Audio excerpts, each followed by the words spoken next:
Hello friends, మీరు కనుక subscribe చేసుకోకుండా ఈ వీడియో చూస్తుంటే ప్లీజ్ సబ్స్క్రైబ్ చేసుకోండి. హాల్లో ఉన్న సోఫాలో ఒంటరిగా కూర్చున్న చంద్రశేఖరానికి 2 రోజులుగా మనసు బాగోలేదు. కారణం, ఆదిత్య, ఉదయ్ల మధ్య మాటలు ఆగిపోయాయి. వీళ్ళిద్దరూ చంద్రశేఖరం గారి కొడుకులు.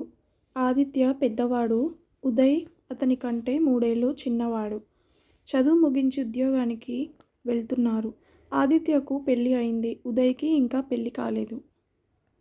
ఇద్దరూ ఎంతో అన్యోన్యంగా, ప్రేమ అభిమానంతో కలిసిమెలిసి ఉండేవారు. అలా ఉండే వారిద్దరి మధ్య 2-3 రోజులుగా మాటలు లేవు. ఒకరి ముఖం ఒకరు చూసుకోక, కనబడితే మొహం చాటేసుకొని వెళ్తున్నారు. గత 10 ఏళ్ల కాలంలో ఇలా ఎప్పుడూ జరగలేదు. చిన్న వయసులో, అంటే వాళ్ళిద్దరూ స్కూల్లో చదువుకునేటప్పుడు ఒకరి పెన్సిల్ ఒకరు లాక్కునేవారు, గొడవలు పడేవారు. ఆ తర్వాత చిన్న చిన్న పోట్లాటలు. చివరగా ఇద్దరూ మూర్ఖత్వంగా కొట్టుకోవడం, చొక్కాలు చింపుకోవడం చేసేవారు. వాళ్ళే మారతారులే అని ఓర్చుకొని ఎదురుచూసిన తల్లిదండ్రులకు ఓపిక నశించింది. ఒకరోజు ఇద్దరూ పోట్లాడుకుంటుంటే, ఇలా ఇద్దరిని అబ్బాయిలుగా కని వాళ్ళు కొట్టుకుంటుంటే చూస్తూ ఉండటం కంటే ఒకరిని అమ్మాయిగా కని పారేసుండాలి అని పెద్దగా అరిచింది తల్లి. ఆ రోజు నుండి ఇద్దరి మధ్య అరుపులు, పొట్లాటలు లేవు. అప్పట్నుంచి వాళ్ళిద్దరూ కలిసిమెలిసి ఉన్నారు. కాలేజీ చదువులకు వెళ్ళారు. హమ్మయ్య, అన్నదమ్ములిద్దరూ అన్యోన్యతగా ఉంటున్నారు అని చంద్రశేఖరం సంతోషపడుతున్నప్పుడు, ఒకరోజు అన్నదమ్ములిద్దరూ కలిసి చదువుకునే గదిలో నుండి గట్టిగా అరుపులు వినబడ్డాయి. కాసేపట్లో చెంప మీద కొట్టిన శబ్దం వినబడింది. ఎర్రబడిన ముఖం, కళ్ళల్లో నీటితో గది తలుపు తెరుచుకొని బయటకు వచ్చాడు ఉదయ్. ఏమిట్రా? హాల్ సోఫాలో కూర్చొని ఆ రోజు పేపర్ చదువుతున్న చంద్రశేఖరం ఉదయ్ని అడిగాడు. ఏమీ లేదు, గదిలో ఏదో జరిగిందని నీ ముఖమే చెప్తుంది. ఏమీ లేదు నాన్నా, చిన్న గొడవ. గబుక్కున ఆదిత్య చెయ్యి చేసుకున్నాడు. తిరిగి కొడితే తట్టుకోలేడు, అన్నయ్యే కదా అని నేను తిరిగి కొట్టలేదు అని చెప్పి అక్కడి నుండి వేగంగా బయటకు వెళ్ళిపోయాడు. చిన్నవాడైనా మెచ్యూర్డ్గా ఆలోచించి తన మీద చెయ్యి చేసుకున్న అన్నయ్యను తిరిగి కొట్టలేదంటే ఉదయ్ మనసు కొంత పరిపక్వత చెందిందని అర్థం చేసుకున్నా. చంద్రశేఖరం పెద్దగా సంతోషపడలేకపోయాడు. కారణం, మెచ్యూరిటీ అనేది ఇద్దరికీ రావాలి. ఆదిత్యకు ఎప్పుడొస్తుందో అంతవరకు ఉదయ్ శాంతంగా ఉండాలి అనే ఆలోచన చంద్రశేఖరం సంతోషానికి అడ్డుపడింది. సరే గొడవ పడకుండా ఉండండిరా అంటూ ఇద్దరికీ ఒకేలాగా నచ్చచెప్పి వాళ్ళిద్దరినీ సమాధానపరిచాడు చంద్రశేఖరం. 2 రోజులు మాట్లాడుకోవడం ఉన్న అన్నదమ్ములిద్దరూ 3వ రోజు సహజమైన వాతావరణానికి తిరిగి వచ్చారు. కాలేజీ చివరి సంవత్సరం చదువుతున్న రోజుల్లో జరిగిన ఒక యాక్సిడెంట్ వారిద్దరినీ ప్రాణమిత్రులుగా మార్చింది. చంద్రశేఖరం తన కుటుంబ సభ్యులతో కలిసి తన చిన్ననాటి స్నేహితుడి కొడుకు పెళ్లికి ఒక వ్యాన్లో బయలుదేరారు. ఆదిత్య డ్రైవర్ పక్కన కూర్చున్నాడు. ఉదయ్ వెనక సీట్లో తల్లిదండ్రులతో కలిసి కూర్చున్నాడు. రాత్రి 10 గంటలకు బయలుదేరిన వ్యాను అరగంట తర్వాత డ్రైవర్ నిద్రమత్తు వలన రోడ్డుకు పక్కగా ఉన్న ట్రాక్టర్ను ఢీకొన్నది. డ్రైవర్కు, మిగిలిన సభ్యులకు తేలికపాటి దెబ్బలు తగిలాయి. కానీ ఆదిత్యకు మాత్రం పెద్ద దెబ్బే తగిలింది. ఎడం చేతి వేళ్లకు, ఎడం కాలుకు బాగా దెబ్బలు తగిలాయి. ఎడం చేతి 2 వేళ్లు చితికిపోయాయి. కాలుకు పెద్ద ఫ్రాక్చర్ అయింది. 6 నెలలు మంచం మీదే ఉండాల్సి వచ్చింది. ఆదిత్యను తల్లిదండ్రుల కంటే ఎక్కువగా చూసుకున్నాడు తమ్ముడు ఉదయ్. తమ్ముడి సేవలు చూసి పూరించిపోయాడు ఆదిత్య. అప్పట్నుంచే వాళ్ళిద్దరూ ప్రాణానికి ప్రాణంగా అయ్యారు. ఒకరిని విడిచి ఒకరు ఉండలేని స్నేహితులుగా మారారు. అలాంటి కొడుకులిద్దరూ ఇప్పుడు మనస్తాపంతో మాట్లాడుకోవటం లేదు. ఇద్దరి మధ్య మాటలు లేవు. వయసొచ్చిన తరువాత కూడా కొడుకులిద్దరూ గొడవలు పడుతుంటే తల్లిదండ్రులకు మనసు నొప్పి పుట్టకుండా ఎందుకుంటుంది? చాలాసేపు ఆలోచించిన చంద్రశేఖరం దేవి అంటూ తన భార్యను పిలిచాడు. వంటగది నుండి చేతులు తుడుచుకుంటూ భర్త దగ్గరకు వచ్చి, ఏమిటండి అని అడిగింది. మన అబ్బాయిలిద్దరూ మాట్లాడుకోవటం లేదు తెలుసా? తెలుసు. వాళ్ళిద్దరి మధ్య గొడవేమిటి? నాకు తెలియదు. నువ్వు అడగలేదా? ఎందుకని? అది నాకు సంబంధం లేని విషయం. ఎప్పటిలాగా మీరే అడగండి అనేసి మరో మాట మాట్లాడకుండా వంటగదిలోకి వెళ్ళిపోయింది. నాన్నకు ఇష్టముండదు, కోపం వస్తుంది, తిడతారు, కొడతారు అని కన్నబిడ్డలను భయపెట్టి వాళ్ళ ప్రేమాభిమానాలను తన వైపుకు తిప్పుకునే తల్లులకు భిన్నంగా ఉంటుంది ఈవిడ. పిల్లలిద్దరిలో ఎవరు తప్పు చేసినా ఖండించదు. అంతెందుకు అసలు పట్టించుకోదు. కారణం నువ్వు వాడికి సపోర్టా? నీకు వాడంటేనే ఇష్టం. వాడి మీదే ఎక్కువ ప్రేమ చూపిస్తావు. నా మీద నీకసలు ప్రేమే లేదు అని ఒకరి తర్వాత ఒకరు తప్పు చెప్పడం బాధను కలుగచేయటమే కాకుండా వాళ్ళు పెద్దవాళ్ళు అయ్యే కొద్దీ అది వాళ్ళ గుండెల్లో పదిలమైపోతుందనే భయం. అందువల్ల వాళ్ళిద్దరూ ఎంత గొడవ పడ్డా వాళ్ళ గొడవలలో తలదూర్చదు. భర్తే అడిగి తెలుసుకోవాలి. అలా భర్త అడుగుతున్నప్పుడు కూడా ఆమె కలగ చేసుకోదు.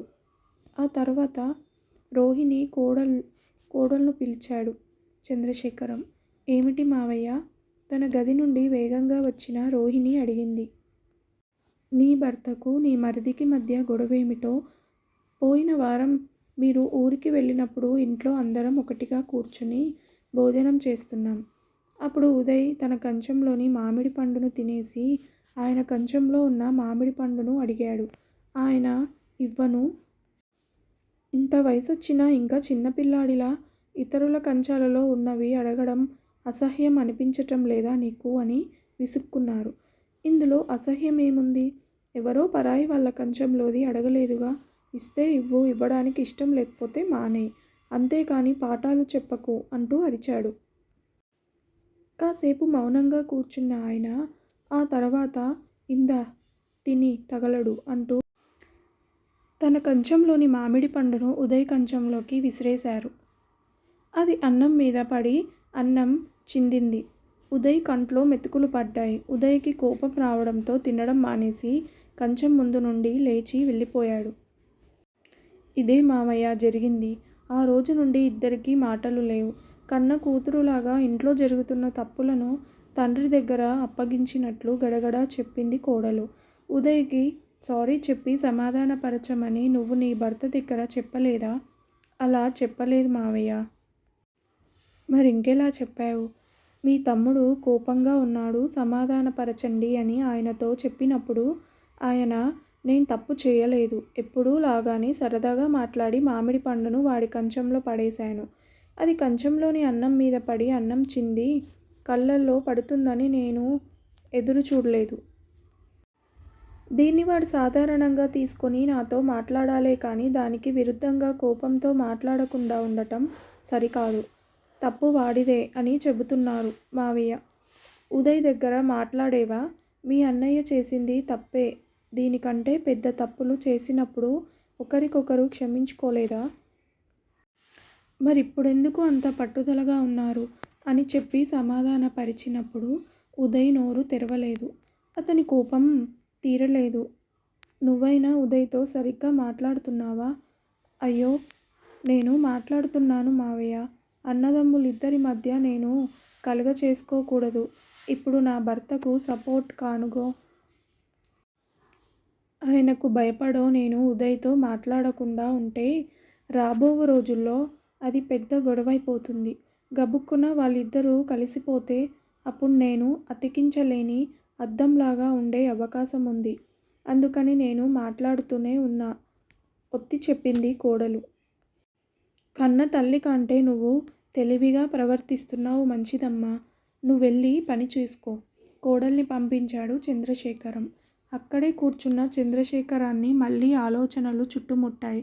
జరిగింది చాలా చిన్న సంఘటన. పెద్దదిగా తీసుకుంటే పెద్ద సంఘటన, చిన్నదిగా తీసుకుంటే చిన్న సంఘటన. కన్నవారికే భయం తెప్పించే విధంగా వాళ్ళిద్దరి మధ్య మనస్పర్ధ. ఇంతకుముందు ఇద్దరి మధ్య ఇంతకంటే పెద్ద సంఘటనలే జరిగాయి. అప్పుడు కోపం తెచ్చుకోకుండా సరదాగా తీసుకొని సహజంగా ప్రేమగా ఉన్నారు.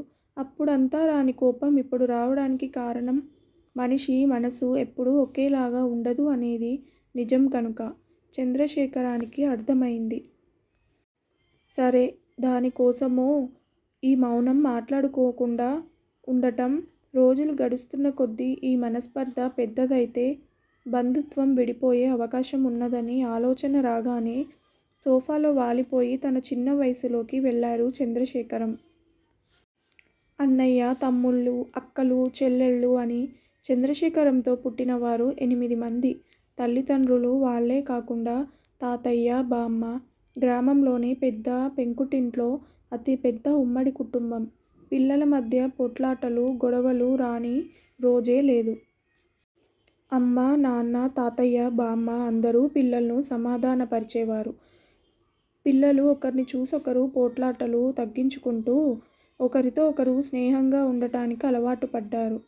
పెద్ద వయసు వస్తున్న కొద్ది ప్రేమానురాగాలు పెరిగాయే కానీ పట్టుదలలు, మాట్లాడకపోవటం చోటు చేసుకునేవి కావు. పెద్దవాళ్ళు అయినాక వారిలో బంధుత్వం బలపడింది. పెళ్ళిళ్ళు అయ్యి వేరు కాపురాలు పెట్టినా బంధుత్వం కొనసాగింది. అదే ఉమ్మడి కుటుంబ వాతావరణం. చంద్రశేఖరానికి పుట్టిందే ఇద్దరు. వాళ్ళిద్దరూ వయసు పైబడినా ఇలా పోట్లాటలు, గొడవలతో కాలం గడిపితే ఈ రోజుల్లో అంతా ముడుచుకుపోయింది. ఉమ్మడి కుటుంబ వ్యవస్థ చెదిరిపోయింది.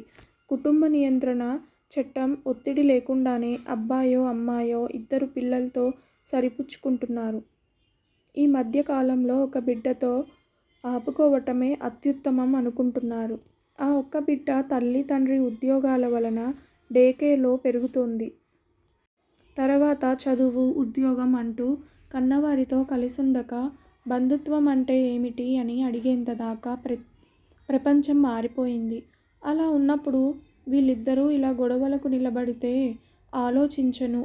ఆలోచించను చంద్రశేఖరానికి మనసు నొప్పి పుట్టింది. అయినా ఆయన్ని ఆలోచనలు విడిచిపెట్టలేదు. ఆలోచనలతో సతమతమైన చంద్రశేఖరం ఒక నిర్ణయాన్ని వచ్చి ఉద్యోగాలకు వెళ్ళిన కొడుకులిద్దరి కోసం ఎదురుచూస్తూ ఆ సోఫాలోనే కూర్చుండిపోయాడు. రాత్రి 7 గంటలకు ఆదిత్య, ఉదయ్ ఆఫీసుల నుండి ఒక్కొక్కరే ఇంటికి వచ్చారు. ఇద్దరూ కాసేపు రిలాక్స్ అయిన తర్వాత ఆదిత్య, ఉదయ్ అంటూ పిలిచారు. నాన్న అంటూ ఇద్దరూ తండ్రి దగ్గరకు వచ్చారు. అబ్బాయిలు, 10 రోజుల నుంచి చూస్తున్నా మీ ఇద్దరూ మాట్లాడుకోవటం లేదు. మీ ఇద్దరి మధ్య గొడవ జరిగిందని మాత్రం తెలుసు. ఆ గొడవ గురించి నేను మాట్లాడదలుచుకోలేదు. ఆ గొడవలో తీర్పు ఇవ్వదలుచుకోలేదు. నా బాధంతా మీ మౌనం గురించే. నా తర్వాత జనరేషన్లో ఉన్నది మీరిద్దరే. మీరిద్దరూ గొడవపడి మాట్లాడుకోకుండా ఉండిపోతే బంధుత్వాలు ఏమైపోతాయి? ఈరోజు ప్రపంచం ముడుచుకుపోయి సెల్ ఫోన్గా చేతుల్లో ఉంటుంది. అదేలాగా మనిషి కూడా పిల్లలు, ఉమ్మడి కుటుంబాలు లాంటివి వదిలేసి ఇప్పుడు ఒక దంపతులకు ఒకే ఒక బిడ్డగా కుటుంబాలను చిన్నవి చేసుకుంటున్నారు. ప్రపంచం అంతటినీ ఒకే కుటుంబంలా భావించాలని మన సంప్రదాయ ధర్మం చెబుతోంది. కానీ ఈ కాలంలో నా వరకే అన్నంతగా స్థాయి దిగజారిపోతుంది. కుటుంబంలో అత్యంత ఆత్మీయంగా ఉండాల్సిన వారే పరాయి వ్యక్తులవుతున్నారు. ప్రేమ, ఆత్మీయత, అనుబంధాలు, బాంధవ్యాలు పెద్దగా కనిపించడం లేదు. పెళ్ళిలో, విందులో కలుసుకొని ఒలకపోసే ప్రేమ, అభిమానం ఆ పూట వరకే. ఈ పోకడ ఇప్పుడు ఎక్కువగా ఉన్నది. ఒంటరి జీవితం ఏనాటికి మంచిది కాదు. అటువంటి పోకడ మీకే కాదు సమాజానికే హానికరం. ఇలాంటి పరిస్థితుల్లో మీరిద్దరూ గొడవలు పడి మాట్లాడుకోకుండా ఉండి మిగిలిపోయిన బంధుత్వాన్ని చెడగొట్టుకుంటే మీకు బంధువులే లేని కాలం త్వరగా వస్తుంది. ఈ విపరీత ధోరణి వద్దరా. అర్థం చేసుకొని నడుచుకోండి. ఇంతకంటే నేనేమీ చెప్పలేను. చెప్పటం ఆపిన చంద్రశేఖరం కళ్ళు తుడుచుకుంటూ తలదించుకున్నాడు. తండ్రి యొక్క వాడిపోయిన ముఖం, బాధతో కూడిన మాటలు కొడుకులిద్దరి మనసుల్లో ముళ్ళులాగా గుచ్చుకోవటంతో కలవరపడ్డారు. నాన్న, మమ్మల్ని క్షమించు అంటూ ఏడుస్తూ ఇద్దరూ తండ్రికి చెరో పక్కన కూర్చొని ఆయన భుజం మీద వాలిపోయారు. చంద్రశేఖరం మనసులో ఉన్న బాధ తొలగిపోయింది. అతనికి తెలియకుండానే కన్నీరు ఉబికి వచ్చింది. కొడుకులిద్దరినీ కౌగిలించుకున్నాడు. దూరంగా నిలబడి ఇదంతా గమనిస్తున్న చంద్రశేఖరం భార్య, కోడలు దీప తమ కళ్ళ చివర్లలో చేరుకున్న కన్నీటిని తమ చీర చెంగుతో తుడుచుకున్నారు. విన్నారు కదా ఫ్రెండ్స్, ఈ కథ కనుక మీకు నచ్చితే ప్లీజ్ సబ్స్క్రైబ్ చేయండి, అలాగే లైక్ చేయడం మర్చిపోకండి. Thank you so much for watching this video.